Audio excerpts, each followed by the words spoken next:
예레미야 성경을 읽었어요. 예레미야 성경책을 읽고, 이 예레미야는 이 바벨론의 포로로 잡혀올 때, 예루살렘에서 이스라엘들이 바벨론으로 포로로 잡혀올 때 마지막에 그렇게 온 힘을 다해서 예언을 했던 사람이에요. 이렇게 해라 저렇게 해라 하면서 예언을 했던 사람인데, 그 이제 성경에 기록된 게 있었죠. 그 성경을 이렇게 읽다 보니까 그때예요. 그때 시기는 그런 때고, 그때 예루살렘의 황폐함이 70년 만에 그칠 것이다 라고 기록되어 있는 걸 봤어요. 네. 그러니까 다시 말하면 뭐냐면 이 예루살렘이 다시 70년 만에 황폐된 곳이 재건될 것이라는 얘기잖아요. 이 얘기를. 근데 이거를 깨달았다는 거예요. 그때서야 다니엘이. 그 제국이 바뀌어지는 것을 보고서야 깨달았습니다. 그 70년의 의미를 깨달았어요. 아, 우리가 이 황폐한 하나님의 그 도시, 하나님의 성인 예루살렘이 왜 이렇게 황폐해야 되나라는 그런 의문이 있었는데, 아, 그게 70년 만이구나. 성경을 통해서 깨달은 것입니다. 깨달았어요. 그러면 이제 이 말은 또 무슨 얘기냐면요. 70년이 지나면은 우리가 다시 바벨론에서 예루살렘으로 돌아갈 거야 라는 그런 굉장한 소망이 있는, 가슴 떨리는 이야기죠. 네. 아, 이제 그 시간이 거의 임박했구나.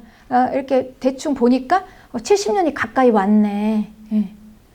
그런데 이제 이 다니엘이 이 예레미야서를 통해서 깨달았잖아요. 근데 그러면 이 예레미야에 뭐라고 기록이 되어 있는가 볼게요. 그 당시에 무슨 말씀을 가지고 깨달았나 보니, 예레미야 25장 12절에 70년이 끝나면 내가 바벨론의 왕과 그의 나라와 갈대아인의 땅을 그 죄악으로 말미암아 벌하여 영원히 황폐가 되게 하되, 이렇게 예언되어 있어요. 그러니까 70년이 지나면 이 바벨론을 하나님께서 멸망시키시겠다고 하는데, 다니엘이 보니까 도저히 멸망할 것 같지 않았던 그 강성한 바벨론이 멸망했잖아요. 벨사살 왕이 죽음을 당하고 전혀 예상치 못한 메대 왕 다리오가 와서 메대 나라가 세워졌습니다. 이제 페르시아가 뒤를 이은 거죠. 그러니 이거를 보고 이제 이 성경 말씀대로 이루어지는 것을 보았습니다. 다니엘이. 아, 얼마나 이게 소름 끼치는 일입니까? 그 깨닫는 거. 성경을 통해서 이 시대를 보니까, 아, 이 시대가 그렇게 흘러가고 있구나. 이거를 이제 깨닫게 된 거예요. 그러니까 이 다니엘은 이 성경대로 역사가 흘러가는 거를 이제 깨닫게 된 것입니다. 아, 성경대로 역사가 흘러가는구나. 하나님의 말씀대로 이루어지는구나. 역사는 하나님의 말씀대로 이루어지는구나. 이거를 다니엘이 깨닫게 된 것입니다. 다니엘 평생 기도한 내용이었잖아요. 평생 가슴에 품고 그 조국으로 돌아가기를, 하나님의 백성의 삶을 다시 살기를, 평생 기도했던 그 기도가 응답되는 그 시간이 임박한 것입니다. 다니엘이 처음에 이 바벨론의 포로로 잡혀왔을 때, 그때는 이제 10대 소년이었습니다. 10대 소년으로 그 예루살렘에서 포로로 잡혀왔어요. 그러면서 많은 의문이 있었을 거예요.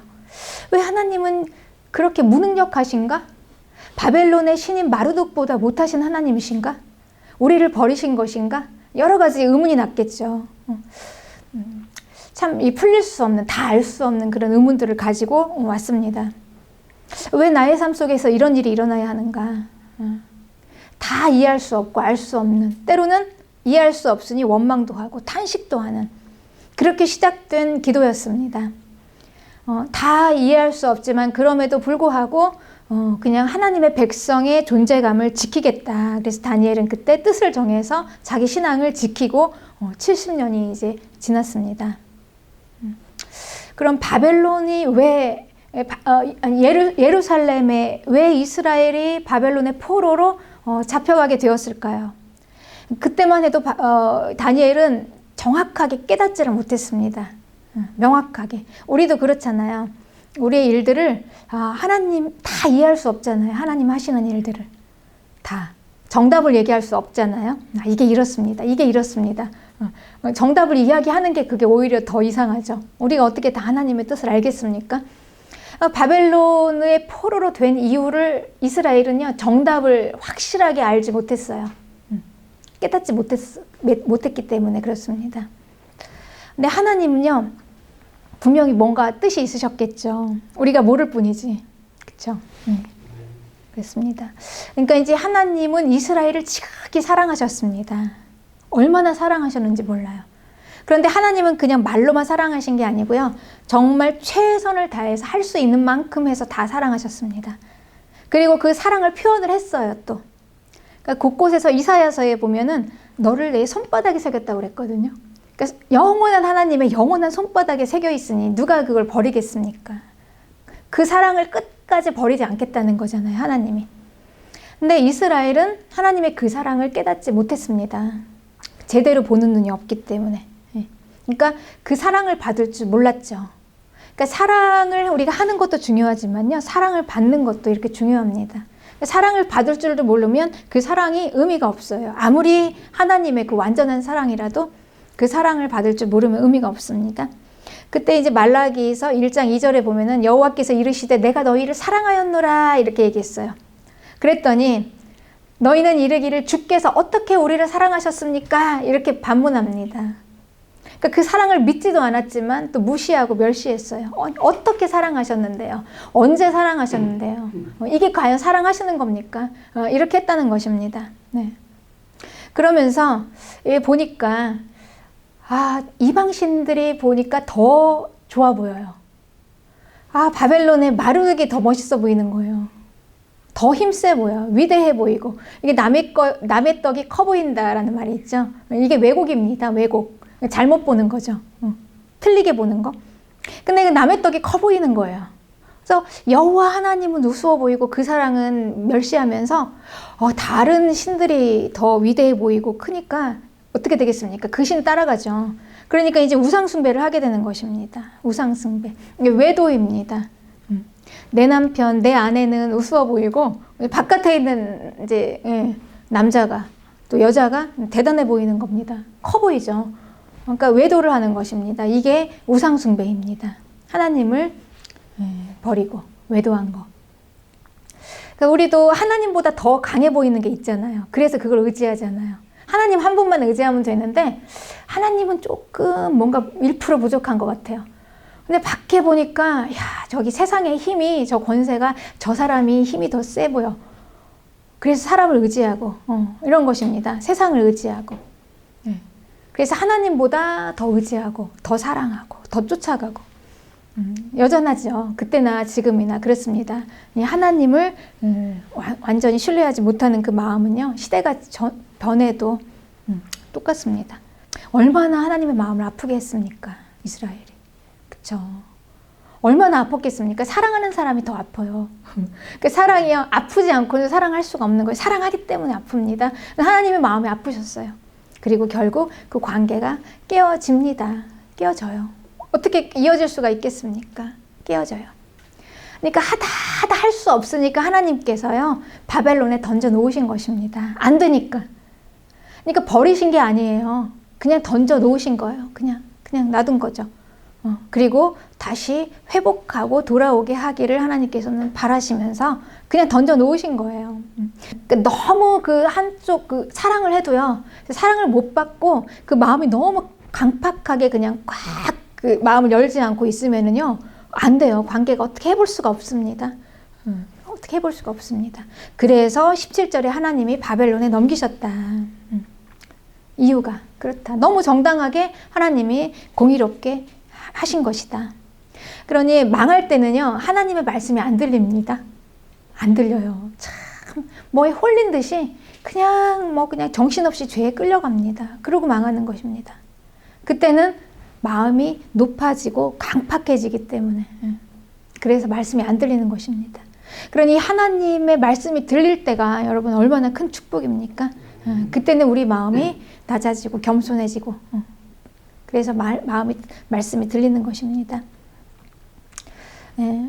그런데 이제 그렇게 해서 바벨론으로 가게 됐습니다, 이스라엘이. 그런데 역시 하나님의 그 판단대로 그곳에서 조금씩 깨닫기 시작했어요. 그러니까 막 붙잡고 막 그냥 계속 늘어질 때는 그냥 우습게 생각해서 탁 그냥 무시하고 멸시했는데, 이제 그냥 완전히 내버려 두니까 그냥 밑바닥에 탁 떨어뜨려 놓으니까 이제 거기서 어떡합니까? 이제 마음이 낮아지잖아요. 포로 신세인데. 포로 노예예요. 그러면은 가장 밑바닥 자리예요. 그러니까 거기서부터 이제 마음이 조금씩 풀어지니까 하나님 말씀이 들리기 시작하는 거예요. 하나님의 말씀이 여기서 들립니다. 높은 자리에서 마음이 높아져서는 들리지 않는 게 하나님의 말씀입니다. 네, 낮아져야 들려요. 그래서 이제 이 바벨론의 포로로 가보니까 이제 하나님의 말씀이 들리기 시작하는데, 그리고 이제 말씀이 들려지면서 보니까 조금씩 이제 깨닫게 되는 거예요. 이렇게 우리가 깨닫게 된다는 거는요, 눈이 조금씩 열리기 시작한다는 겁니다. 마음이 조금 열리면은요, 안 보이던 게 보이기 시작해요. 그러니까 마음이 강팍하고 이제 높아져 있어가지고 그냥 꼭 이렇게 하고 있으면, 강한 마음을 가지고 있으면 말씀이 들리지 않고 또 눈도 안 보입니다. 깨닫지를 못해요. 그런데 조금씩 깨닫다 보니까 가서 보니까 그렇게 전에는 그렇게 남의 떡이 커 보여서 왜곡, 잘못 보는 거죠. 근데 남의 떡이 커 보였던 그 마루둑이요. 가까이서 보니까 야, 이게 이방신이 이렇게 조잡했던가. 그러니까 이 여호와, 거룩한 여호와께 예배드리다가 이 이방신들 예배하는 걸 보니까요, 너무 수준이 낮은 거예요. 음란하고, 이건 뭐 예배라고 할 수 없는 그런 아주 정말 조잡하고 음란하고 수준이 낮아서 이 여호와의 그 예배하고는 비교가 안 되는 게 이제 그때부터 조금씩 보이기 시작하는 것입니다. 예. 그리고 예루살렘 성전에서 하나님을 한 분만을, 거룩한 하나님 한 분만을 예배하는 게 얼마나 이게 정말 그리웠던가. 그쵸? 하나만, 한 분만을 이렇게 섬기는 게 얼마나 이게 이제 마음에 그리운 마음이 막 생겨지면서 그 예루살렘에서 멸시하던 그 하나님이 이제 정말 하나님이었구나. 이제 이게 보여지기 시작하는 것입니다. 네. 근데 그것뿐이 아닙니다. 이제 자기들은 포로로 잡혀갔잖아요. 그 바벨론에서. 그냥 이렇게 뭐 이민 간 것도 아니고요. 이민 가도 서러운데 이민으로 해서 남의 나라에 사는 게 아니라 노예로 사는 거예요. 포로로 잡혀가서. 얼마나 서럽겠습니까? 가장 밑바닥에서. 여호와의 백성이. 근데 막상 가서 보니까 아무것도 아닌 그 마루둑, 그 신들의 나라에서 정말 하나님하고는 비교할 수 없는 그 수준에서, 그런데 이제 그 제국이 강하죠. 바벨론이 강하죠. 거기에 포로로 잡혀온 그 신세, 자기들은 아무것도 아닌 정말 밑바닥 같은 그런 노예 신세예요. 그런데 그 제국의 왕이요, 이렇게 이제 선포하는 것입니다. 이 포로로 잡혀간 바벨론에서 가장 이 바벨론의 왕, 세상에서 가장 큰 왕 중의 왕인 느부갓네살이 이 왕의 포로들의 하나님을 인정하는 거예요. 여러분, 우리 다니엘을 계속 해서 아시잖아요. 이 느부갓네살을 통해서 하나님이 얼마나 많이 역사하셨습니까? 그래서 이 느부갓네살이 이제 이렇게 고백을 했지 않습니까? 여호와 그분은 모든 신 중에 신이다. 그리고 왕들의 주인이시다. 이걸 고백했어요. 그러면서 여호와 그분은 자기 뜻대로 인간 역사를 다스리는 분이다. 그러면서 대단한 찬사를 보냈습니다. 그러면서 여러분 보십시오. 사드락과 메삭과 아벳느고의 하나님을 경솔하게 말하면 몸을 쪼개고 그 집을 걸음터로 삼아서 그 집을 완전히 멸절시키겠다. 이렇게 선포한 거 아닙니까? 그러니까 이런 선포를 들을 때 여러분 어떻겠습니까? 그 포로로 잡혀가서 내가 섬기는 하나님이 이런 분이라는 거를 그 예루살렘 성전에서 예배할 때 깨달은 게 아니고요. 그 포로로 잡혀왔을 때 그때 비로소 새롭게 알아지게 된 거예요. 그 감격. 그때 어떤 마음이었을까요? 참 아이러니하게도 자기 백성들한테는 그렇게 멸시당하고 그냥 우습게 그냥 짓밟혔던 하나님이요. 그 왕 중의 왕인, 제국의 왕인 느부갓네살이 이렇게 알아보는 거죠. 진주를. 그 입술을 통해서 이스라엘에게 선포하는 거예요. 그렇게 나타내시는, 하나님이 자기 자신을 그렇게 알리시는 것입니다. 내가 이런 신이다. 내가 바로 여호와다. 자기 백성들에게 이렇게 하나님이 알리시는 것입니다. 네. 우리들의 여호와가 이런 분이셨다. 이제 그분의 백성이라는 자부심 하나 가지고 살게 된 거예요. 이제 그 포로로서, 노예로서 어떻게 살았겠습니까? 그래도 나는 그분의 자녀다. 우리가 이 땅에서 아무리 밑바닥에 처해 있어도요, 세상은 나를 그렇게 짓밟아도요, 내가 하나님의 자녀다라는 그런 존재감으로 살아가는 거 아닙니까? 그걸로 우리가 힘을 내고 자신감으로 사는 거잖아요. 우리 자신이 아니에요. 우리가 뭘 볼 게 있겠습니까? 우리 자신에게는 하나님의 백성이다라는 자부심으로 그렇게 이스라엘은 그 포로의 생활을 잘 이제 버틴 거죠. 그 자부심을 가지고. 그래서 하나님의 백성으로서 더 거룩해지고 더 하나님의 백성의 존재감을 갖기 위해서 믿음을 잘 지키고 이제 이렇게 된 거죠. 네. 그리고 이 하나님, 그 하나님이 우리의 하나님인데 내가 이렇게 그분의 사랑을 받았구나라는 것을 이제 처음으로 알고요. 이제 감격을 하기 시작하는 것입니다. 하나님의 백성이라는 것은요, 그냥 성도, 그리스도인, 이스라엘만 가지고 되는 건 아닙니다. 하나님의 백성이라는 거는요, 하나님과의 관계 속에서 하나님의 사랑을 받고 또 그분을 사랑하는 그런 관계로 맺어진 사이예요. 하나님께서는 지극히 정말 이스라엘을 사랑하셨는데요. 그 사랑한다라고 또 고백도 하셨는데 그거를 오직 이스라엘에게만 하신 것입니다. 그거를 자기 백성에게만. 세상에게 그렇게 요구하지 않았어요. 나를 사랑하라. 나를 예배하라. 이거를요. 하나님께서는 자기 백성에게만 요구하신 거예요. 이거를. 그 관계입니다. 그 하나님과 나 사이의 이 관계. 그렇습니다. 그러니까 이거를 발견하게 된 것입니다. 이게 성도구나. 이게 하나님의 백성이구나. 대단히 놀라운 발견입니다. 네. 그래서 이제 이 에레미야서에서는요, 이제 그 마지막에 포로로 잡혀갈 때 하나님께서 분명히 에레미야를 통해서 말씀을 해서 보내셨어요. 그냥 너희를 보내는 게 아니라 그냥 잠깐 가 있으라는 거죠.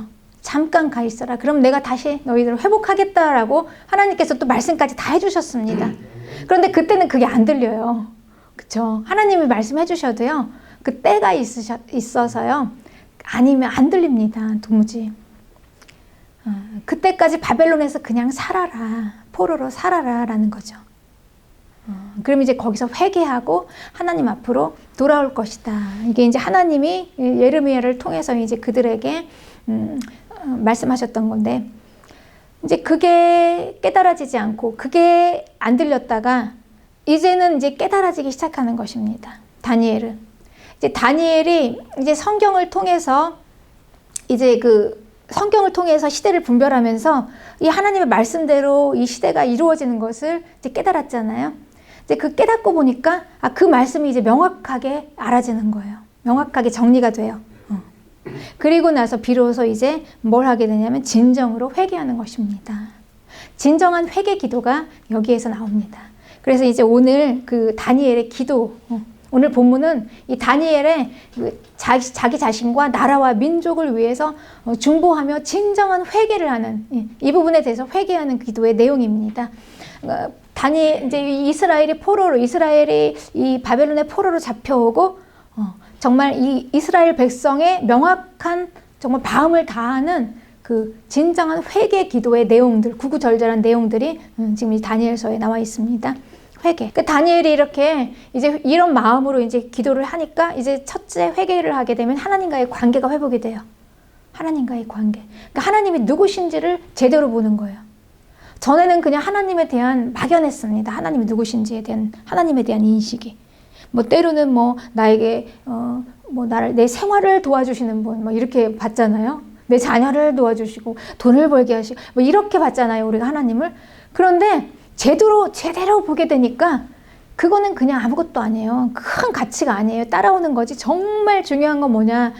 하나님 4절에 보니까 그 하나님이 언약의 하나님이라는 것입니다. 언약으로 맺어진 관계였다는 거예요. 이 성도와 하나님과의 관계가 약속으로 맺어진 관계였어요. 우리가 결혼도 약속이잖아요. 그러니 지켜야 하는 것입니다. 그러니까 약속이 깨지면은 결혼 생활이 깨지는 거예요. 그런 것처럼 하나님과의 관계가 우리가 언약으로 맺어졌기 때문에 그 약속이 깨지면 그 관계가 깨지는 것입니다. 그런데 깨졌어요. 깨졌죠. 이스라엘에 의해서 깨졌습니다. 그러니까 이 하나님의 하나님께서 주신 이 법이 있어요. 이 법을 지키는 것으로 하나님께서 약속을 맺으셨는데 그 말씀을 결국은 불순종하고 이 관계가 깨졌습니다. 그러니까 이 관계가 깨지니까 이제 이거를 어떻게 표현하냐면 우리는 범죄하였다라는 걸 알게 된 거예요. 그러니까 하나님과의 나와의 관계를 깬 거, 이게 범죄구나라는 것을 깨닫게 된 것입니다. 이게 범죄구나. 왜냐하면 이 범죄, 이게 법을 벗어난 거죠. 그 법을 지켜야 되는데 그 법을 벗어난 범죄를 한 거구나. 법도와 규례를 깬 거.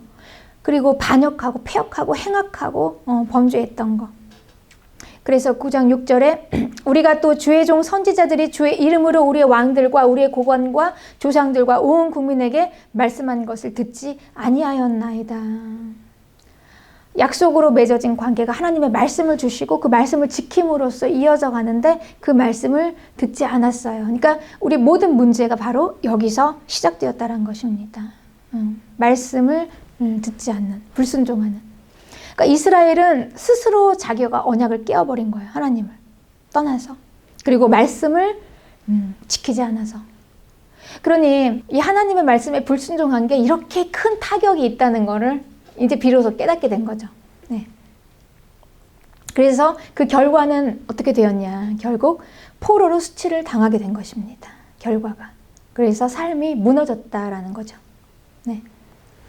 포로의 수치는 그런데 이렇게 다니엘이 보니까 이게 그냥 하나님이 막 임의대로 하신 게 아니라 이미 법대로 모세의 율법에 기록된 대로 약속한 대로 된 결과예요.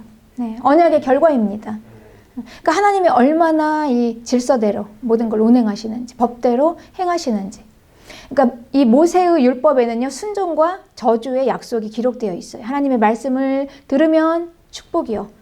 아니면 듣지 않으면 저주다. 분명히 하나님께서 명시해 놓으셨습니다. 그리고 그 법대로 행한 그대로 하나님께서 행하신 것이 바로 바벨론의 포로인 것입니다. 여기서 이제 다 모든 문제가 풀리는 거예요. 왜 그런 어려움이 왔는가? 왜 그런 나에게 이런 왜 그렇지? 내가 하나님께 뭘 도대체 잘못했는데 하나님이 도대체 나의 삶에 왜 이러시는 거야? 라는 모든 것들이 다 결국은 이렇게 풀려지는 것입니다. 아, 이게 하나님 공의로우시구나. 하나님은 의로우시다. 이거를 이제 원망에서 인정하게 된 것이죠. 하나님이 옳으십니다. 하나님이 맞습니다. 하나님께서 행하시는 모든 것들이 다 맞습니다. 네. 그래서 이렇게 이제 하나님의 말씀대로 모든 것은 다 이루어집니다. 그대로 정말 한 치의 오차도 없으신 완전하신 하나님. 그분의 말씀대로 다 이루어져서 결국 재앙이 임했습니다. 그래서 바벨론의 포로로 잡혀갔습니다. 그런데 거기에서 더 9장 13절 모세의 율법에 기록된 대로 이 모든 재앙이 이미 우리에게 내렸사오나 우리는 우리의 죄악을 떠나고 주의 진리를 깨닫는 은혜를 구하지 않았어요. 네. 그럼에도 불구하고 계속해서 회개하지 않았던 거예요. 다른 곳에서만 해결하려고 했던 것입니다. 그렇습니다. 그러니까 하나님께서는 회개하고 돌아와서 이제 거룩한 하나님의 백성으로 돼서 관계가 회복되는 거. 여러분 이게 하나님의 징계의 목적입니다. 뭐 하나님이 우리를 일부러 괴롭힘을 주시려고, 우리에게 아픔을 주시려고, 우리를 고통을 주시려고 하는 건 아니죠. 네. 그런데 이제 여기까지 이제 다니엘이 처절하게 깨닫게 된 거예요. 이거를 이제 회개를 하는 겁니다. 그리고 또 구하는 거예요. 그럼에도 불구하고 우리는 구합니다. 우리가 얼마나 잘못됐는가. 우리가 얼마나 하나님 앞에 도저히 이거는 염치가 없어서 설 수도 없는 상황인데 그럼에도 불구하고 또 구하는 게 하나님의 백성이에요. 네, 그게 우리의 또 특권입니다. 하나님이 우리를 사랑하시는. 18절에 우리의 의가 아니라 그러니까 너무나 그게요. 그 명백이 그 명분이요. 그냥 내가 잘나서 하나님 앞에 구하는 게 아니에요. 뭐가 있겠어요. 그렇게 처절하게 깨달았는데 하나님 앞에서 고개를 들 수도 없죠. 고개를 들 수도 없어요. 그럼에도 불구하고 우리가 뻔뻔하게 구할 수 있는 거는요. 우리의 의가 아니라 주님의 긍휼하심 그 명분으로. 예. 주님은 우리를 사랑하시잖아요. 우리에게 긍휼하게 대하시잖아요. 우리 아이가 아무리 잘못했어도 엄마한테 와서 자신감 있게 구하잖아요. 엄마 날 용서해줘. 눈물 그렁그렁 하면서 그 눈빛 보면은 누가 그 자녀를 내칠 수가 있겠습니까? 이게 관계죠. 그 관계의 명분입니다. 그 관계에 대고 호소하는 거예요. 내가 어떠해서가 아니라 하나님의 그 긍휼하심 때문에, 그 사랑 때문에, 그걸 믿기 때문에 그럼에도 불구하고 구합니다. 우리를 회복시켜 주세요. 이러는 거예요.